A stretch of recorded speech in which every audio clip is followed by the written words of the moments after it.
Welcome to this video about the new beta version of CueTimer.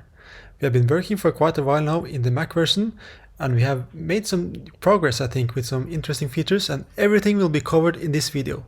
So stay tuned, and when you're done, please go to our webpage and download the beta version for yourself and test it out and try to break it. Just push as many buttons and see if you can find something. The link will be in the video description below.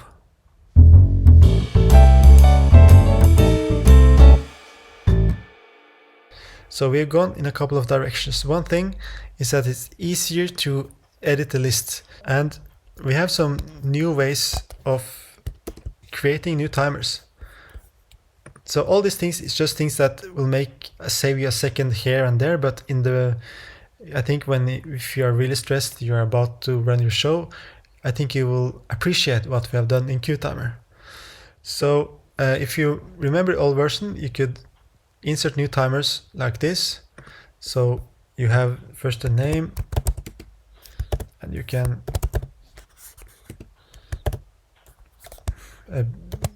make your list like this. But now we can also make duplicates. So if you have 5 timers, each for 10 minutes, you can just do like this, and you can enter the name here instead in the list. And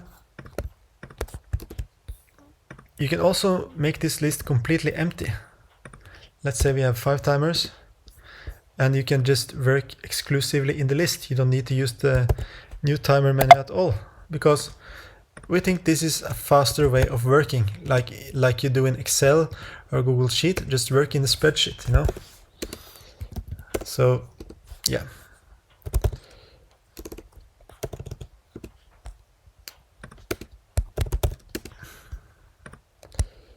Just delete it there. And then we have something called CueTimers, which is, instead of going through this menu, you can now just insert the timers directly and they will be empty. So here we have the countdown here, like this. Of course, and we have also the shortcut, so we can do like this. So I have a lot of timers here, and yeah, so this is definitely faster than how it was before. So with these new timers, you might ask how there are some things that we don't want empty because it's just too much work. So therefore we have the CueTimer defaults, and this can set the warning and the overtime. So this is default. So now, as you can see, all these timers that we created, they have the 1:30 warning and the overtime. And we have something called spacer. I'll just show you really quickly. Here, this is just to create space in the list. So let's say we have a large list, it makes it look a little bit more organized, like this. It doesn't do anything, so now when we continue in the list, it just jumps over the spacer. So yeah, it is just for the visual appearance of this list, and we also have something else we will come back to later in this video. Okay, and now the only real new feature we have, one of few, is the way we have the count up timers. So what was before called the count up is now called the stopwatch, and the stopwatch is basically a count up timer that goes to infinite. So as you can see, it doesn't have a duration. It doesn't have an end. You have to stop it manually when you want to stop it. But then we have the count up timers, which has a duration. This count up is a mirror of the countdown, except that it has a duration. So now when you start it, you can see the progress bar here. So when and this warning, it means that when it's 1:30 left of the count up, when it has reached 3:30, the warning will kick in. So I'll just show you here, you know, and then when it reaches the end, it's going to, let's Let's see now, just make it easy. Now, yeah, so now it reaches 32 seconds. It stops here because the end action is stop. And yeah, you can also have the other end actions like overtime and fire next, just like any other timer. So it's basically a meter of the countdown, except that it's count upwards. Okay, and then I want to show something else too. Now, when we start this timer, notice the way first we have organized this list. So here's the name, the start, duration and end. So to the left is like the schedule part of this list, and then to the end is things more specifically to the timer, like what timer type, when the warning is in, what happens, and the speed, which is just something about the visual appearance of this window. So now when we start, look what happens. This is populated, the start field, and the end is populated. And this is new, this start. This means that this timer was started at exactly 14:54:41. And the math here is quite simple. This start time plus duration is equal to the end time. So you might remember from all versions that we can change the end time. And let's do it now. And it doesn't change that much with the count up. Only if you look closely at this progress bar, you'll notice that the longer duration, the longer it takes for this to reach 0. And the reason for that is that the lapse time, it references from the start time. So if you want to change so that Jen knows that she has used more time, then you must change the start time like this. So we give her 4 minutes more so that she has used 5 minutes instead of 1 minute. And this is a really nice way if, let's say that, okay, we start again. I want to start this timer. Let's say that, oh no, Jen was supposed to start at 14:50, but because we're so busy with changing the microphones and talking to the producer, we forgot to start the timer. Then we can actually do this in afterwards, So we change this manually, and now it's like it started at 14:50. So, and then we can go back also to the future. The only thing we can't do is to change the start time so that it's outside the scope. So if you started at 21:54 and now it's 14:56, it doesn't make any sense, because that means that the timer hasn't started yet. So this is not possible to do. But this start time, it applies to all timer types. So now we have a countdown, and it also has this start time. So now we can change it. You go back, and of course you can still change the duration and the end time. And this one is connected to this one, so that if you change the duration, the end time will also change. And remember that the mathematics here, it's always this number plus this number is equal to this number. When you start a CueTimer, we always assume that this list is a chronological ordered list. So where we have a schedule where John speaks first, and Jane and Liz, etc. So by default, it's like you start here and then you move through the list like this. But for this new version of CueTimer, we have also realized that there are some workflows where you don't know who we are going to fire. So maybe you don't know if John is first or Liz is second and things like that. And we have made it easier with this type of workflow by adding some things in the settings. And that is the link and edit selection and single timer mode. So this single timer mode is actually something old. This means that when you fire a timer, it's not going to advance. So you can just restart this timer as much as you like. And instead you can go down in the list manually like this with these move buttons. These are also new, by the way. We used to have something called set next, but this is much easier with the move. So this move button changes the assignment of the next timer. And in CueTimer, the next timer is always this color, the cyan gray color.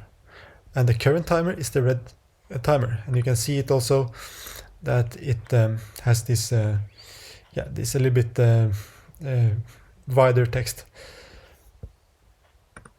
But the new thing we have done in this version is another option called link, edit, and queue selections. By pushing this now, every time we select the timer for edit, we also select that as queuing the next. So now we can just select the timer we want, push start, and then go to the next, push start. And we can just do this with the keyboard as well. That's even faster. So it's really easy to start any timer you want at any time. But in other cases, this list can be a very tight schedule. And we have more ways of making this list as a schedule by enabling this option auto schedule. So first, I want to enable this options here, and instead push auto schedule. What this does now, if you have these durations here, now we can just push start, enter, and we decide that John is starting at 9. Then this rest of the list is auto-calculated. So this starts at 9, duration is 10, it ends at 9:10. It goes like this, and now anything can be changed. So if duration goes up here, it's always the rest of the event will be changed as well, because this means that so this mathematics is hopefully easy to understand. Is this number plus this number is the end, and then the end time is always the same as the start time of the next. So let's make a huge list like this. And now we can see it's just auto-calculate everything, So now this is like this. And here we come back to the spacer again, because now let's show you what happens if you have the spacer. Then we create sections, and now if we change something here, we break the chain of connected timers. So this timer is no longer connected to this timer. So this means that this can be a very focused early morning session, and this can be a new session here. So, but if you remove it, then it's back to, then it's again, it's connected again. And we can actually have another way of breaking the chain, because as long as you just have these countdown timers, it's always going to be connected. Like if you do a change here to 8, then you can see everything is connected. But let's say that Jen, she has to finish at 8:05, because Ola has to start at 8:05. And maybe Jen, she's just like the host, so it's not really so important for her how much time she gets. That's when you can use the end time, and the end time will wrap up whatever time is left. So if you say that, okay, Liz can get 40 minutes, right? And then this means that actually Jen will get less time, because she will just get whatever time is left. So that is one way you can also break the chain and really combine this into different segments of smaller like concentrated events. And you can also put in things like yeah, we have the clock timers here. This will also break the chain. This will just display a clock, but like you have this cross here, and yeah, and this means that whatever you do here, it's not going to change the timers here. So I think this feature of auto scheduling is quite powerful and quite flexible, and it is also great combined with the web page, because now if we go to our web page here, you can see that this whole list is copied, right? So here we have John. Just remove this. John lists, 7, 7, 10. Everything is just copied here. So now if I change something like this, you'll see here it's mirrored here. And of course, when I start it, it will start here, the same countdown. So I think this has a lot of potential. What we've done here with the auto scheduling, the way we can now very quickly create a schedule of your event and share it with all the crew and the speakers. And of course, these are things that we will probably want to evolve in the future as well, because it has a lot of potential. So okay, so that's the auto scheduling, and I think what's left now for us is to show the undo and redo and autosave. So it's really quite simple. These are things that you have seen in countless of applications before, but if you start now and you push undo, it will go back to the earlier editing operation. So I will just have this on again. Okay, I will try one more time. So notice here that her timer ends at 15, 16, 50, right? And I push, let's say I accidentally push start, or my daughter comes in and she pushes the space. Oh, I need to select it like this. Then the undo will go back to this old value. It's like we never quitted the countdown. But this new undo, it's also a complete undo for all editing operations in this list. So now I go back like this, and of course I can redo as well. Just hold in the shift button, you can redo. And this autosave, it means that every time you do a change in the list like this, it is saved to the hard drive, so that if you accidentally power off your computer, let's say that the power goes or something happens, then okay, we're just going to pretend it's happened now with the force quit. We go back and it's like nothing has changed, except that you might have to turn on the Windows again, because it only covers this critical list here. So these things, the undo, redo and the autosave, gives much better redundancy for this software when you're using it for critical live events. So these are the main features in the new beta version of CueTimer. As we speak now, in February 2023, we still have a couple of months until we will release this as an official version. But we need your help to test this beta and try to find some bugs and issues and report back to us. You can find the link in the video description below. And if you don't have a license, we can also gladly send you a license just for testing. So that's it then, take care and see you again soon.